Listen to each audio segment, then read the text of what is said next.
Dans cette ville, l'histoire ne s'arrête jamais. Les rues pavées du vieux Montréal, les couloirs sombres de ses hôpitaux, les ombres qui rôdent derrière les théâtres et les usines, tout recèle des secrets.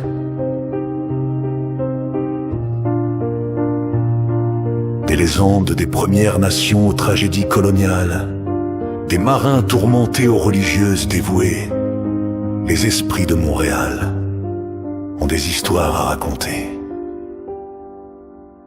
Chaque bâtiment, chaque tombe, chaque coin de rue murmure des vies vécues et des vies perdues. Ce soir, vous pénétrerez dans l'ombre. Vous écouterez les échos du passé et vous découvrirez le cœur hanté de Montréal. Êtes-vous prêt à entendre les histoires qui ne meurent jamais?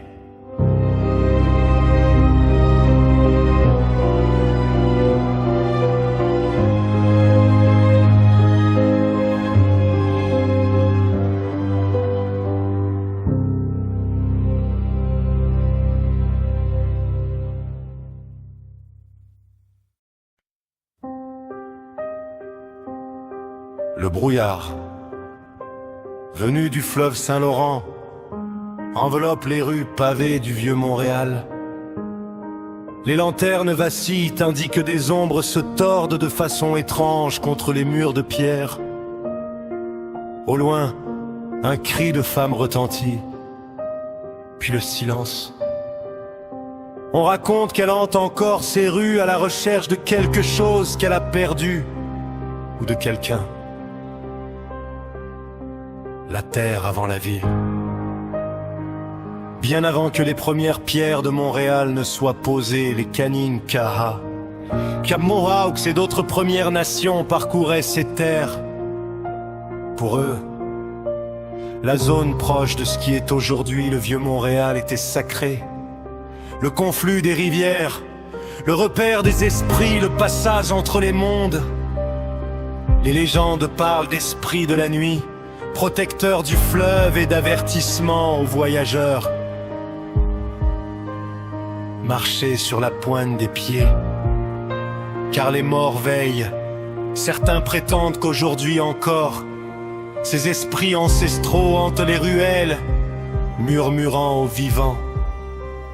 Naissance de Montréal. En 1642, Bolchomedey de Maisonneuve et ses colons fondèrent Ville-Marie, une mission destinée à protéger les colons français et à répandre le christianisme. Le village était modeste, ne comptant que quelques dizaines de maisons, une chapelle et le fort situé à l'emplacement actuel de la place d'Armes. La vie était rude, hiver rigoureux, maladies et raids de factions rivales. Les archives montrent qu'en Saskatchewan seulement au moins 20 colons périrent de la variole et de la famine. Leurs corps furent enterrés à la hauteur des murs, certains sous les rues actuelles. Aujourd'hui encore, les habitants rapportent entendre des bruits de pas fantomatiques dans l'obscurité, échos de ceux des colons disparus. Les années sombres, aux siècles, le vieux Montréal s'était développé, mais les tragédies aussi. Les incendies étaient fréquents, celui de 1765 détruisit des dizaines de maisons près de la rue Saint-Paul. La légende raconte qu'une femme, prisonnière de sa maison en flammes, erre encore parmi les ruines, ses cris portés par le vent. En 1734, une jeune fille nommée Marie-Louise Leclerc aurait disparu près de la place du marché. Des témoins oculaires affirmèrent l'avoir aperçue des mois durant, errant dans les ruelles. Maladie, duel et exécution ajoutèrent une couche de ténèbres. Le cimetière de la ville, plus tard appelé cimetière Notre-Dame-des-Neiges, devint le lieu de repos des victimes de la peste, des meurtriers et des corps non réclamés. Certains disent qu'en se promenant dans les rues la nuit, on peut entendre les chants des moines et les cris de ceux qui sont morts en silence. Surtout près des vieilles tavernes où les rixes se terminaient souvent par des morts. Les apparitions commencent.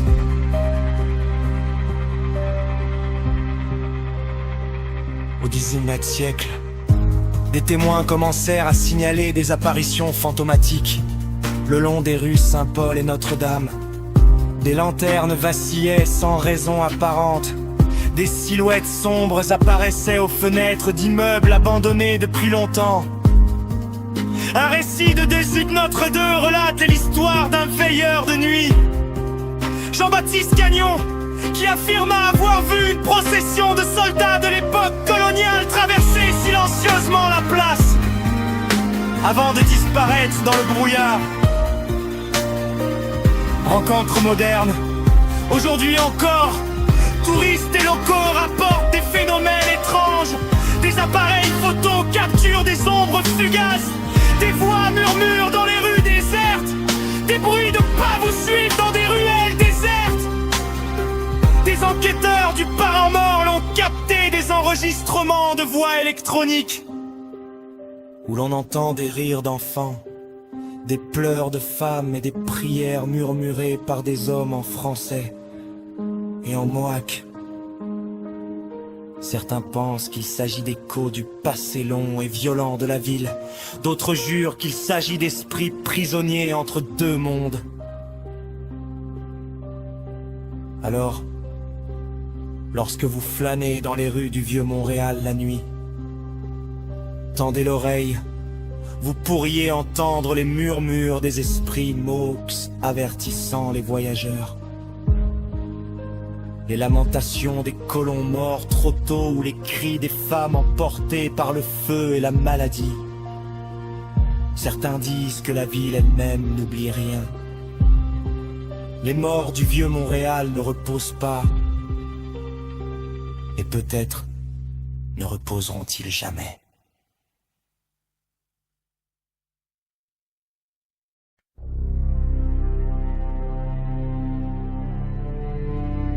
Ceci met fin à cet épisode. Jusqu'à la prochaine hantise. Les ombres ont parlé et les murs ont murmuré leurs secrets. C'étaient les lieux hantés de Montréal. Des histoires de douleur, de dévotion, de tragédie et d'esprits qui ne sont jamais partis. N'oubliez pas, la ville dort d'un sommeil léger. Derrière les portes closes et dans les rues désertes, l'histoire est toujours parmi nous.